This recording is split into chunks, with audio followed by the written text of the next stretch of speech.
AP assembly ఎన్నికలు ఆసక్తికరంగా జరగటమే కాదు, ఫలితాలు కూడా అంతకు మించి ఆసక్తికరంగా వెలువడ్డాయి.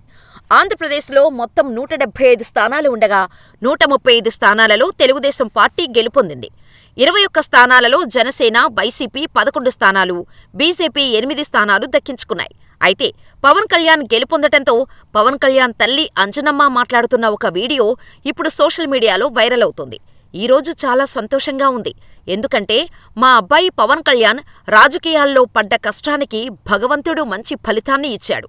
అందుకు చాలా సంతోషంగా ఉంది. ఈ రోజు నుంచి నేను గాజు గ్లాసులోనే టీ తాగుతాను అంటూ పవన్ కళ్యాణ్ జనసేన గుర్తు గాజు గ్లాస్ని ఆమె గుర్తు చేసుకున్నారు. ఇక ఈ వీడియో ప్రస్తుతం సోషల్ మీడియాలో వైరల్ అవుతుంది.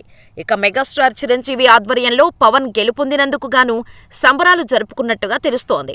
మెగా హీరోలతో పాటు కుటుంబ సభ్యులందరూ ఈ వేడుకలకు హాజరైనట్టుగా తెలుస్తోంది. మరొక పక్క జనసేన అధినేత పవన్ కళ్యాణ్ మాత్రం హైదరాబాద్ నుంచి హుటాహుటిన బయలుదేరి మంగళగిరి వెళ్లారు. మంగళగిరి పార్టీ కార్యాలయంలో మీడియాతో మాట్లాడిన అనంతరం చంద్రబాబు నాయుడుతో కూడా భేటీ అయ్యారు. ఇక వీరిద్దరి మధ్య ప్రభుత్వ ఏర్పాటు, ఎన్డీఏ మీటింగుకు వెళ్లే విషయాల గురించి చర్చలు జరిగినట్టుగా తెలుస్తోంది. అయితే దీనికి సంబంధించిన అధికారిక సమాచారం మాత్రం లేదు.